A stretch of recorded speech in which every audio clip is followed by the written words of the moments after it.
And question number 5 was, what are the alamat as-sa'ah? What are the signs of the last day? And among the answers that he gave was this: أن تلد الأمة ربتها, that a slave woman would give birth to her mistress.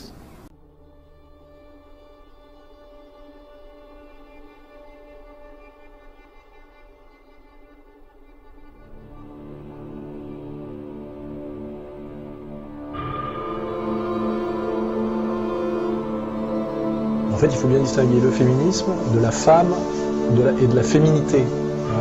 Le féminisme, c'est un mouvement politique qui, un peu sur le modèle du marxisme, qui prétend que l'histoire, c'est la lutte des classes, là, prétend que l'histoire, c'est la lutte des sexes. Et qu'en fait, le but de l'histoire, c'est de libérer les femmes de l'oppression qu'elles subissent de la part des hommes. Donc c'est une vision du monde que j'appelle moi un communautarisme victimaire, c'est-à-dire effectivement il y a un côté monodéterministe, c'est-à-dire les femmes sont aliénées par les hommes et il faut qu'elles se libèrent de l'oppression masculine.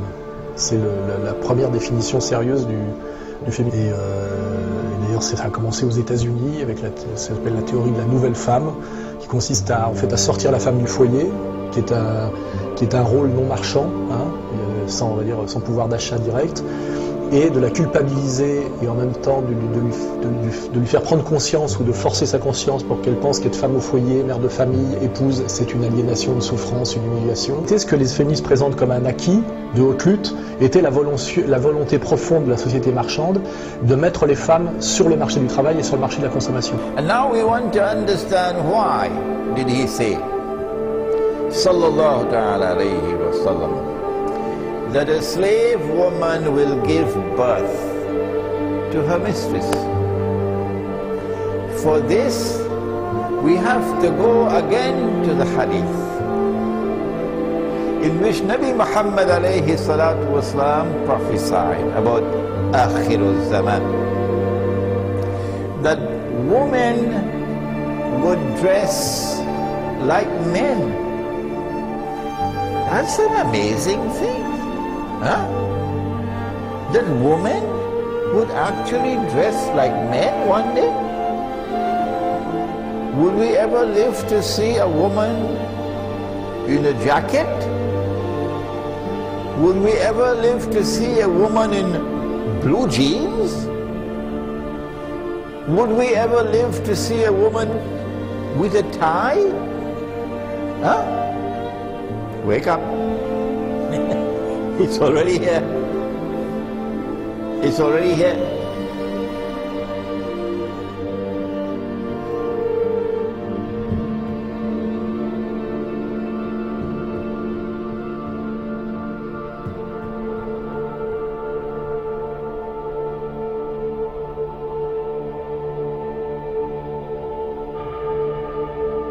This year became the majority of the American workforce. They're starting to dominate lots of professions: doctors, lawyers, bankers, accountants.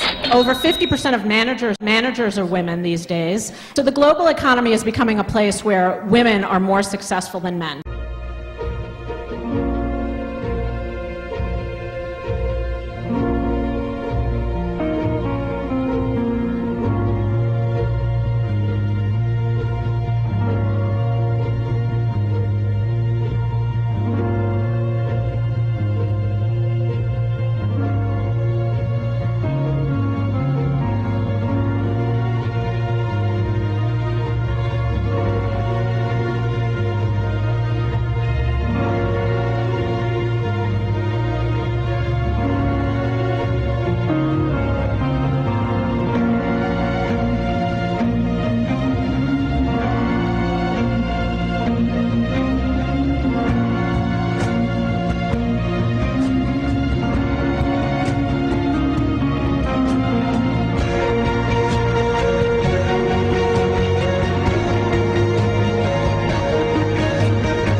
تجد جمعيات مثلا حقوق المرأة كلها، شوف بقى من اليابان لأمريكا ومن القطب الشمالي لجنوب أفريقيا، كل هذه الأرض كلها جمعيات حقوق المرأة بتشتغل في إنه إحنا عايزين المرأة تبقى مسترجلة. يعني إيه مسترجلة؟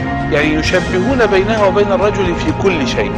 وقلت لكم في الأسبوع الماضي الله، يعني العقل بالمنطق، ما دام الله قد خلق كائنا اسمه رجل وكائنا آخر اسمه مرأة، يبقى لابد أن هناك تغايرا، مش معقول الاثنين يبقوا نفس الشيء. رفعت تونسية مسلمة تعيش في إيطاليا شعارا ينادي بما تسميه تحرير المرأة من الظلم والحجاب بطريقة مثيرة للجدل. هل الظهور على صفحات المجلات والمواقع الإلكترونية المختلفة لفتاة مسلمة في ثياب مغرية هو تعبير صحيح عن الحرية؟ حبيت نوصل رسالة معناها كيما الراجل كيما المرأة، كيما معناها يلزم المرأة تحترم ويلزم تقدرها ويلزم تبدا عندها حقوق كيما الراجل عنده حقوق، كيما الراجل ينجم يحب يوصل، يحب يخدم، يحب يقرا، يحب يخرج، يحب يدخل، حتى المرأة زايدة ما فماش حتى مشكلة. توا الراجل والمرأة كيف مش من النهارده بقى يقول لك ايه؟ لا مساواة الرجل بالمرأة، هي زي الراجل والراجل زي هي. الله الراجل راجل والست ست، الديك ديك والفرخة فرخة. قال لها عمر الديك ما هيبقى فرخة.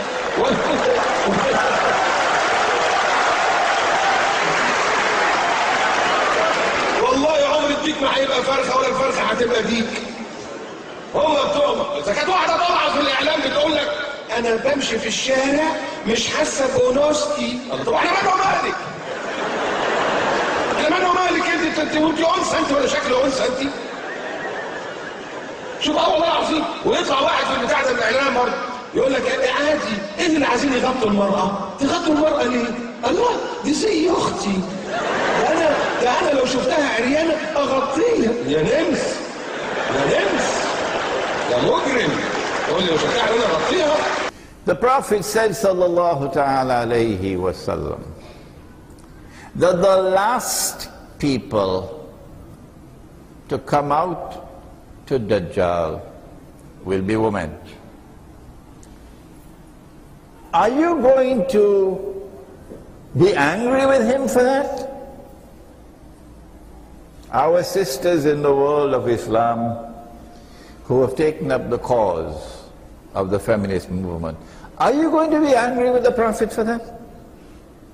Do you have more knowledge than he has? Is he a male chauvinist now? He said that the last people to come out to Dajjal will be women. And a man would have to return to his home and his family and tie down his wife and sister and daughter to protect them from Dajjal, to coercively restrain them, to protect them from Dajjal. Are you going to be angry with Muhammad alayhi salatu wasalam? Then kindly part company from us. I didn't want to just be confined to the home and to the being a housewife and so on. And so it was very important to be actively involved in the outside world and also trying to change the world, which is hence the involvement in women's liberation. A woman is supposed to be, well, pretty, attractive, passive, comforting, always comforting, gentle, understanding. Completely understanding. Yes, always understanding everything. But the more we talked, the more we did realise that, we were second-class citizens. I mean, I remember going to the birth control clinic to have an IUD fitted, and I had to come home and get my husband's signature. I really wanted to wear a wedding ring. Before we got married, I used to sit on the tube train coming back from work thinking, oh, it itches, this finger. I can't wait to get that wedding ring on it. What was it that I was sort of dreaming about? Because it hasn't come true. You know, I've got married, I've got kids, but the dream life isn't there. And there was a group of people saying, oh, the nuclear family is the cause of, a lot of the cause of the oppression of women. And did you subscribe to that point of view? Well, you know, you listen to everything. I mean, I'd never heard that sentence before. The nuclear family being the cause of women's oppression. Hang on a minute. What does this really mean? Yes. You know, and then you try and sort of think about it, and you think, well, I know what you mean, because the husband goes out to work, he's got in touch with the real world, with his job and everything. You're staying at home, looking after the children, having the children, servicing the husband, iron shirts and bye-bye darling, see you this evening. That was how we saw it, and so we were like saying, down with the nuclear family.